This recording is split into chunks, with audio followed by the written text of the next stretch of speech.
Yeah. Okay. So, Jared, let's just first talk about not really this weekend, but this first game, because this is such a big one.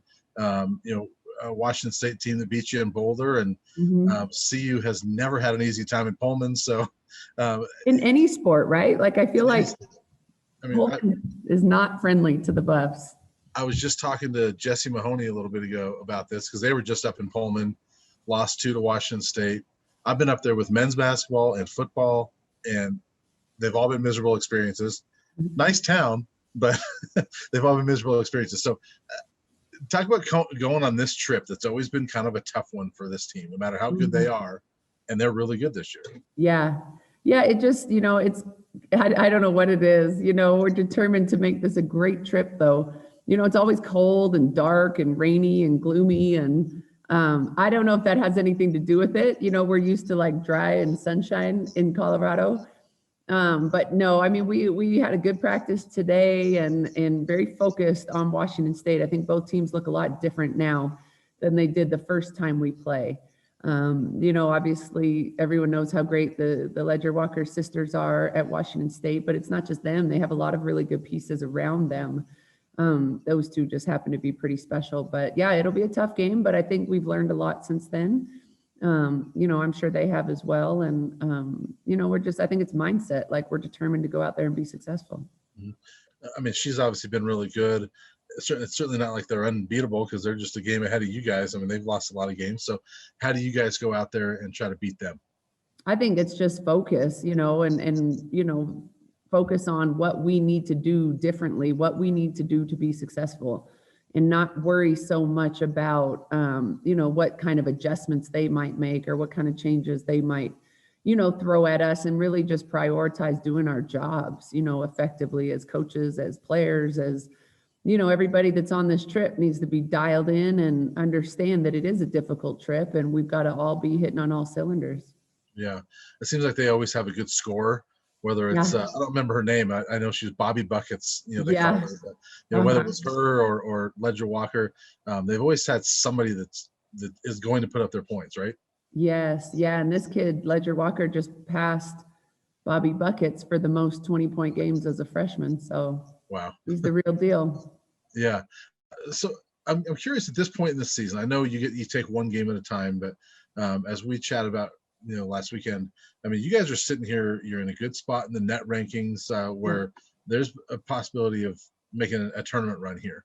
Do you look at this and say, this is a huge opportunity for your team to not only move up in the standings, but to put yourselves in tournament position? Yeah, it is a huge, huge opportunity. Every time we play, it's an opportunity. That's why some of those games that we feel like we should have won are so, I just can't let them go, because it would have been, you just win the games that we thought we should have won.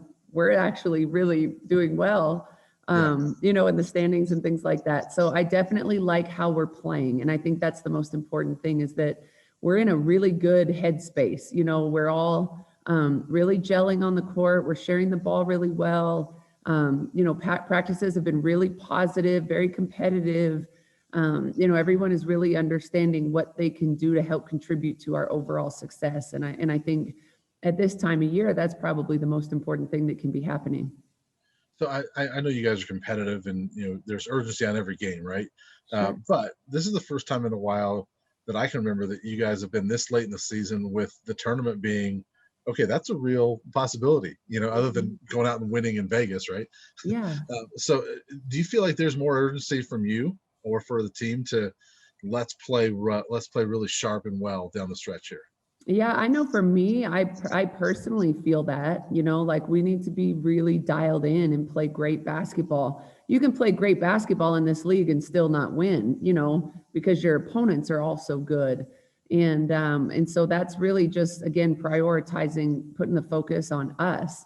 We handle our business. We make free throws down the stretch. We play the scout correctly. We execute offensively, then you let the chips fall where they may. But that's the goal, is to play great focused basketball. Yeah. Awesome. That's all I have, Corey. Okay. I don't want to hog everything. No, that's okay. I don't know, Brian, if you had asked about Maya. I know that we were supposed to. I've just curious just about her development this year. We talked so much about her maturity from freshman year, you know, with the glasses and the bun on top of the head and the, you know, but really just this year from when you guys could practice kind of up to this point, I've seen a real difference in her, a real positive difference. And it's not to say that she wasn't a really good player coming in, but she just seems to grasp more of what you need and the team needs from her. Yeah, I think, you know, I think the biggest difference this year is she's extremely consistent. There haven't been too many games. Like I said, after the last game, I didn't think it was anywhere near one of her best games.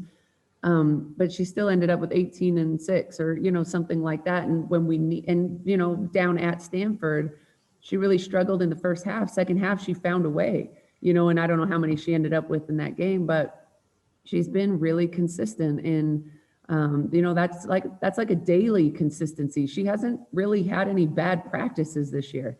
You know, she comes with a great mindset. I love, you know, she continues to be more and more vocal. You know, I've seen her several times during warm-ups before a game where we've been in the middle of a warm-up drill and she brings everybody in and, you know, I think she's talking to them about raising the level of their intensity or talk, you know, things like that. And she's just someone that we all, as coaches and as players, as teammates, we can all trust and rely on her. And for the most part, she's done everything that we need her to do, you know, to help us be successful. And, you know, she's a good teammate. Like, she's positive. She picks people up. She was over there today talking to one of the freshmen, you know, who's pretty injured and doesn't get to practice very much. And she was over there, like, walking her through, like physically walking her through and, you know, trying to coach her up and in helping her get mental reps, because that player can't get physical reps. And, you know, she's just, I don't know. I'm always sad when seniors graduate and you think you'll miss them and, you know, things like that. But I just honestly enjoy my each and every day, you know, of practice. She's a blessing.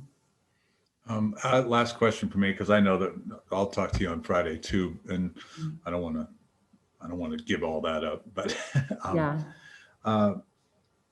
was it disappointing this weekend? I felt a little disappointment that, and again, the fans haven't been there all year, but it was senior weekend, really. Essentially, that's what this was going to be, to send off, you know, and whether Maya or Ani, you know, end up coming back next year, you know, I guess that's yet to be determined. But not having the fans there, it was, you know, walking out of there, I realized, you know, on Friday, like, that's the last game that you guys could have played there this year, you know, barring, you know, WNIT or whatever, or even NCAA, although it sounds like it's all going to be a bubble. But that had to be tough after official word and everything over the weekend.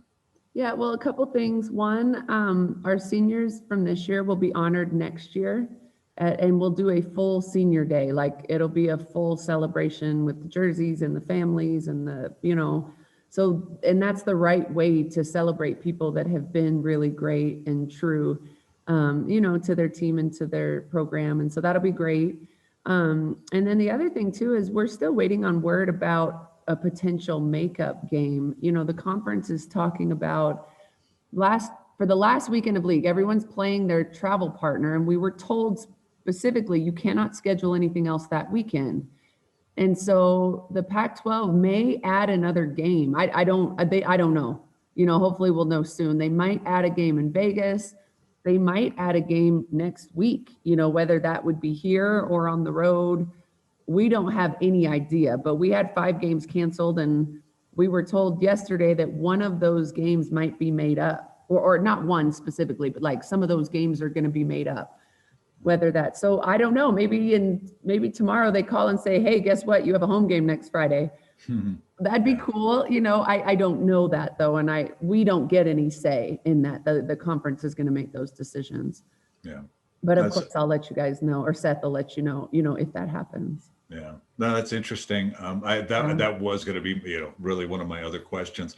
It's interesting. I have friends of mine that work in the Mountain West Conference on the broadcast side of things, and more on the men's side of things. But they were talking about the conference trying to line up things to help out the top teams in the Mountain West. Oh, okay. See, for us, the goal has been from the very beginning. They said games would be rescheduled based on NCAA tournament appearance. You know, so like Arizona doesn't need another game to get into the NCAA tournament. Colorado needs another game to get into the NCAA, you know, so there's some of us that need a game and some that are already locked into the tournament. They've got great seeds and it wouldn't make necessarily sense for them unless they just wanted to play. Yeah. You know, if Arizona and Colorado both said, yeah, we really want to play that game, then they would find us a court in Las Vegas to play the game. But it sounds like the conference is going to make those decisions based on appearance, not necessarily seeding or things like that. Yeah, to get the conference represented by as many teams as possible. Yeah, yeah, exactly. And our conference leaders made that clear back in, I don't know, September, October, that's how, you know, those decisions would be made. Nice. So you could have a game or two. So we could, yeah. I mean, we could play Oregon. We could play, I mean, it could be anybody, you know, even playing some of those top teams that we didn't play, you know, I think helps your net, you know, win, lose or draw, it helps your net. And that's for us right now, that's the goal. So we'd be happy to play, you know, any game that we could. Yeah. Interesting. Okay. Well, we could get into more. I prefer it to be in Boulder at 5,400 and whatever feet it is. Right. But, yeah. but we'll see. We'll take it, whatever we can get. Absolutely. Yeah. Okay. Well, that's all for me. All right. Well, thanks you guys. Good to see you.